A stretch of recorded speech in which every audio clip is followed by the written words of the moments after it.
everything when it comes to stepping into self. It's your girl Poe, P-O-E, your favorite tree. Ooh. If you want to follow me, you can check me out at Poeism. Peace. And I most definitely look like, ooh, do you big guns, big guns. Ooh, ooh, ooh. Big guns. Great. Now I'm mad that my hair is just short and ginger because now everybody's like, Ice Spice. And it's just like, really? So anybody was short and ginger hair? This is crazy. Okay, so there was a vote. I put a vote because I'm still editing my tutorial on my signature bang and lock, but the very fast way I've been able to do my bang and lock, because sometimes you just don't have time to do your whole head in protective style. So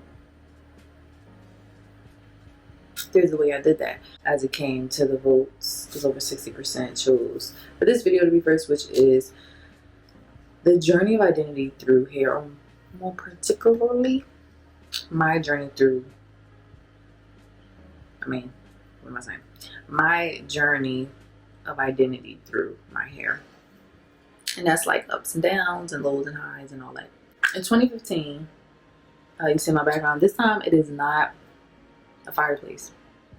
It is a creek, water, birds and such. Julie, to do this, please, just, there you go. Wait. 2015, 2016, I started, and you would go all the way down to the beginning. A bed sheet and my laptop as my camera. And I just started recording how I would do my hair. Not that I knew much of how I would do my hair, right? I started doing my hair long when I was like 10 years old. It was like a responsibility of mine, to upkeep of myself. I wouldn't necessarily say that I was like taught how to do my hair, because maybe like my cousin, my older cousin, she was really like the only older person around me that really actually knew how to do hair. Like my older cousin, she was like braiding, doing all types of like weaves and all stuff like that. But other than that, nobody else knew what the hell they was doing.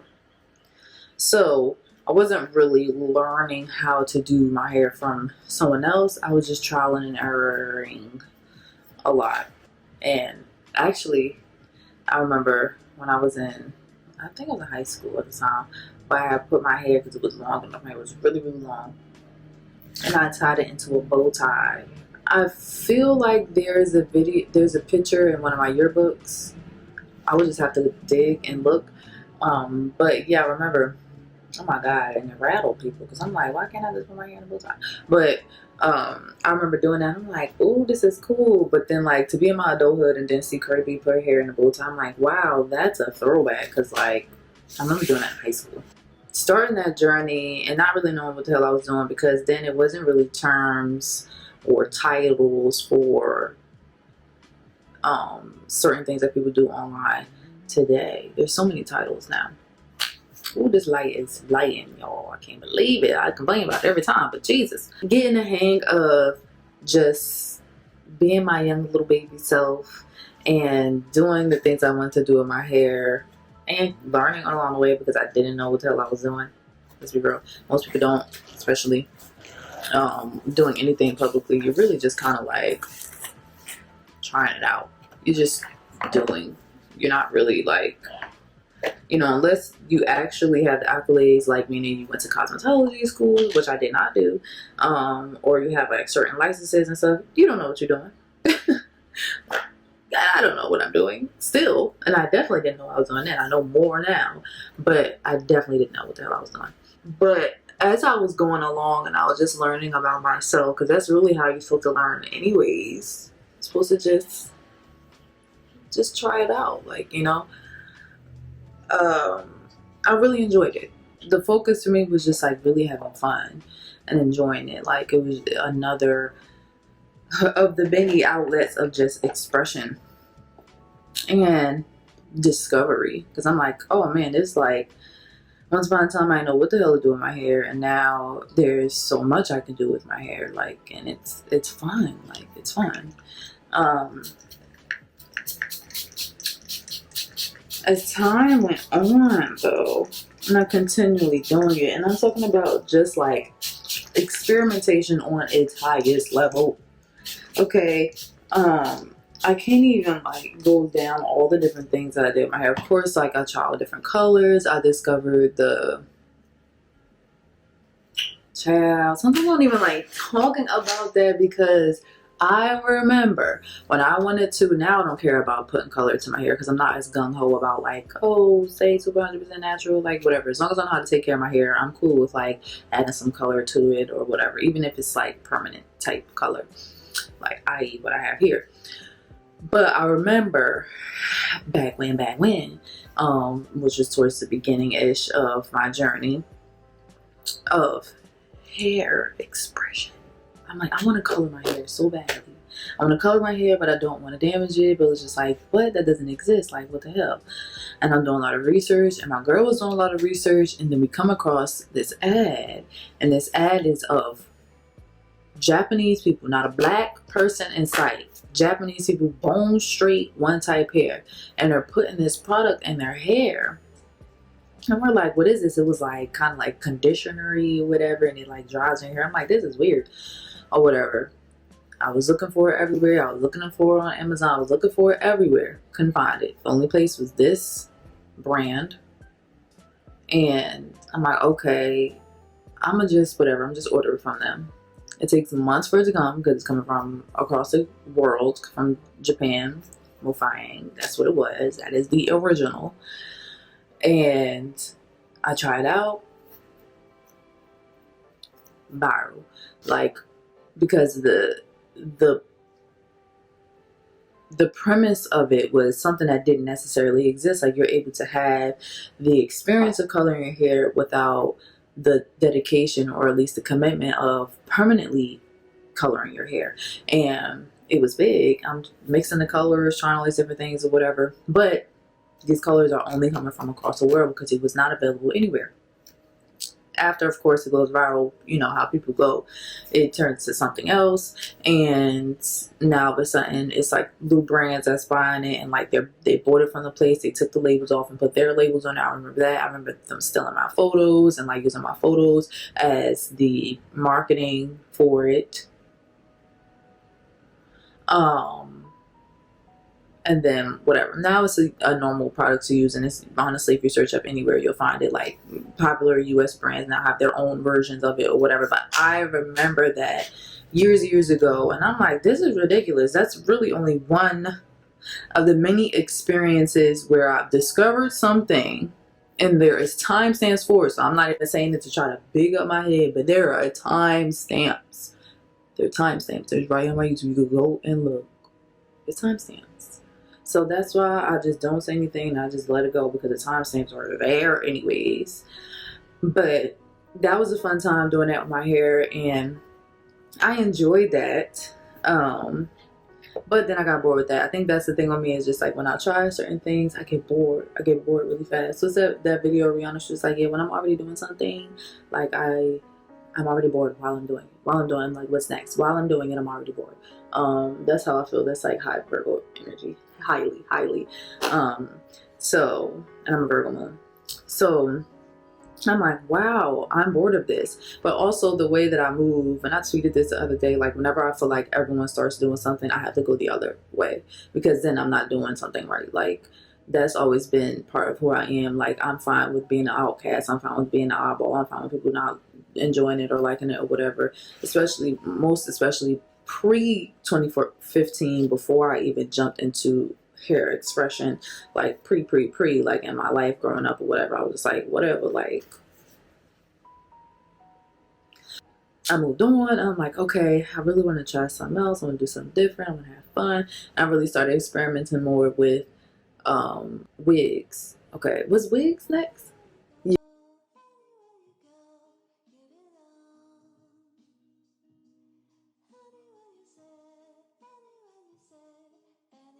Started experimenting more with wigs, and so I try out this. I'm first of all, I was not, even to this day, I'm not savvy. I'm not educated as much this on the wig thing. Like, you know, very much experimentation, very much first time, very much like, hey, I'm gonna try it out, like whatever. And so I'm trying all different types of wigs, long wigs, short wigs, curly wigs, wavy wigs. And then I tried this one wig, of course, by Janet Collection, and it's called the Gabriella.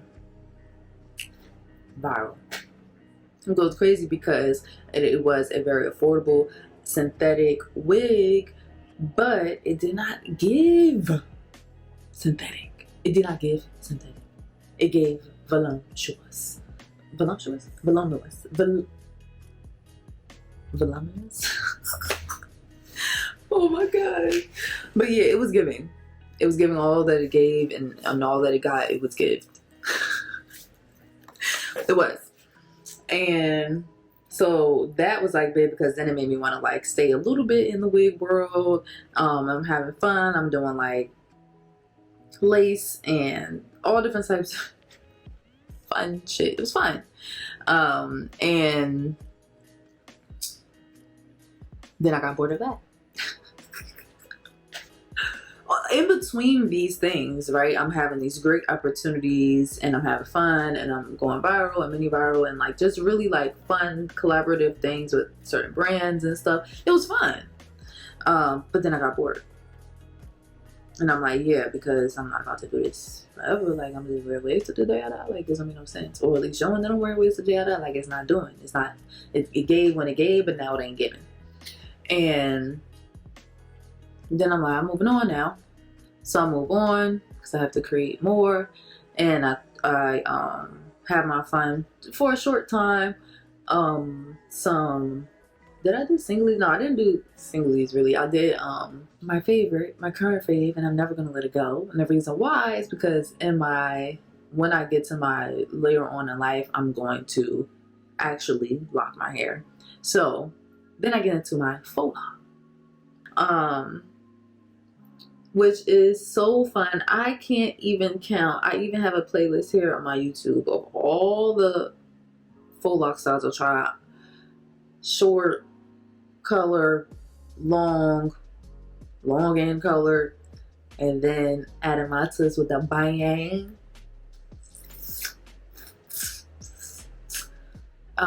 And now after I do this different style I want to show you guys, which is a short hairstyle, I'm going to put my locks back in, because I've had a long enough break.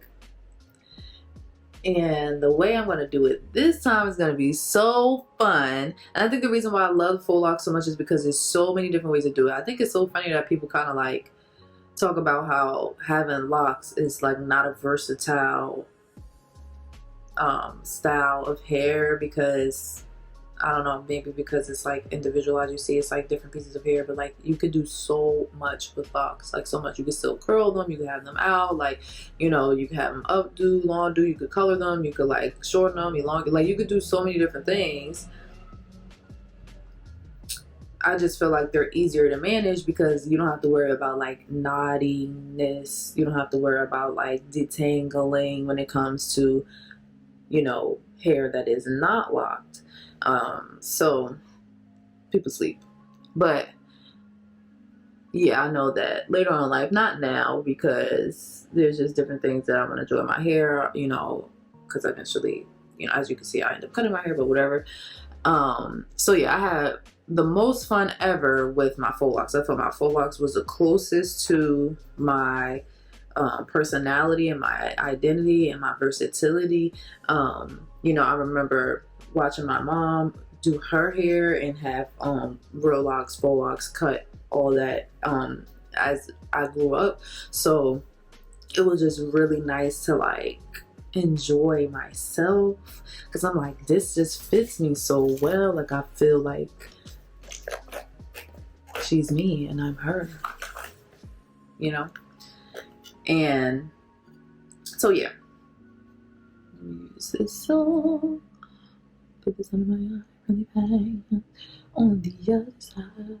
So yeah, of course, in between this, I'm having fun, and I'm also getting some cool opportunities and deals. I did some creative direction work, like, and I say this like I feel like each hairstyle was like unlocking unlocking like a level of myself. Like it was unlocking another door within this like house of myself. It was just like another door is open, another cabinet is open, another cabinet is open. And so it was unlocking all these different parts of me and parts of expression, but also different opportunities to have fun or to learn or to make money. And it was fun and enjoyable. I can't really say I ever got tired or bored of my locks. I eventually, like how I explained in episode 2 to my video diary, my hair, due to like COVID and stress and all that stuff, started to fall out, and the tension of stress and I guess fear and all that was happening during the lockdown, and having a protective style was not like, it wasn't doing my hair positive. It wasn't doing my hair justice. So I had to take a break from that because it was too much going on. I was already going through a lot mentally and emotionally, and then to be going through tension with my actual hair physically, it was too much. I'm like, I have to take a break from it. The next phase, box braids and knotless braids. Now, I am heavily traumatized from knotless braids because when I was in college, I had like really big jumbo knotless braids, and I had gotten into a fight in school. Well, I didn't get into a fight. Somebody tried to throw down with me and they couldn't handle it. But it wasn't my school either. I was at somebody else's school. But whatever. But it felt like they pulled out a big old piece of hair from the back of my head. Because it was big. First of all, they were really heavy. They were so heavy. They were the heaviest hairstyle I ever had to this day. To this day, heavy, hurt scalp, hurt, gone, just sore. Yeah, pulled to the heavens, or pulled to the hills. I guess it was pulled so far. I was just like, oh my god. But I was alright. But after that, I was just like, I don't want to fuck with no buzzard because I don't want to lose no hair. Even if the braid gets caught onto something, like that is an automatic ball spot. Like it's automatic. So I took a break from box braids, and then I came back to it, and I had it for a little bit, but I don't know, maybe it was just like an underlying thing, but I enjoyed it for a little bit, and I styled it for a little bit. But it's like, I don't like my head shape in box braids, or maybe it's just like the size of them or whatever, but like I don't feel the same give. Other people like it, and even like it on me and like it on themselves, but like I don't know, I just don't like them as much as I thought I would. So short time period for those. I move on, and then I go into, and that leads to the next phase, which was and is kind of is, because I'm kind of coming out of that now, the short hair phase. I feel like a very short phase, not as long, definitely not as long as my full lock phase. My full lock phase is the longest. And I'm about to go back to it, so I know that that's where I really find my happiness at. Cut it now, like how I explained before, a lot of the reason was because of,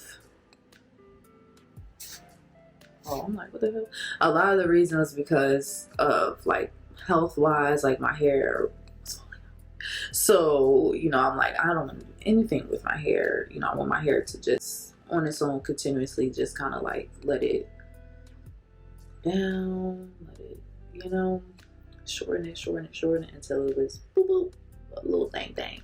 And I enjoyed that too, but the enjoyment was more of almost like rebirthing, rediscovery, because I really didn't know what I was doing when I cut my hair off. Don't mind if it's a fire now in the back. You know, it was very experimental. It was with a lot of trials and errors, and I tried a handful of different styles that I really liked, but it was also, it felt like being like a newborn baby. It was very new for me because I never really had shorter hair to style with. I think I learned more about like cutting and coloring because it was type easier to do with short hair. But I can say that I became more confident. You know, it was parallel to like life for me because I was dealing with new levels and new devils, new pain, new loss, grieving my old self, because with cutting hair, you can't go back. You have to start over. And so it felt like that. It felt like a restart, rebirth, redo, re-going, remove, re. And then like even going back to experimenting on my longer curly hair, it was just a reflection of what I enjoyed and what I was used to having, which was just longer hair, not necessarily more manageable, because I feel like it had its ups and downs, but it was still reflective of like comfort levels.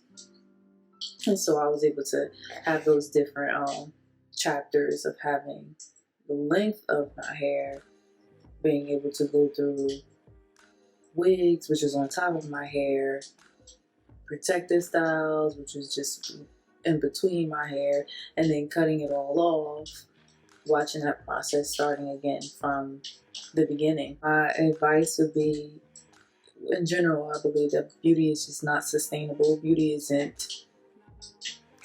so subjective, and it cannot be linear, and sometimes it cannot create longevity. And so there needs to be something else paired with it, something that isn't tangible, to help it along the ride. So, if it's anything that is related to beauty that people want to pursue or want to have or have an experience with, always remember that what is paired with that. Because if it's just beauty, it will have a stop, or like a train stop, I would say. We'll have a train stop. But of course, above all that, my biggest advice would be to be yourself, to have fun, to experiment, because that is literally the only thing that I wanted to do and cared about, was to be myself, to have fun, and to enjoy it while I did it, and then be grateful for the things that came with it, being grateful for the things that occurred because of it, and not having those things, money or accolades or opportunities, be the only reason to do it. Those shouldn't be the only reasons to do it. It should be a passion, it should be a love, it should be something you want to pair with something else intangibly, and then have fun. Or spread the love and teach other people on that head.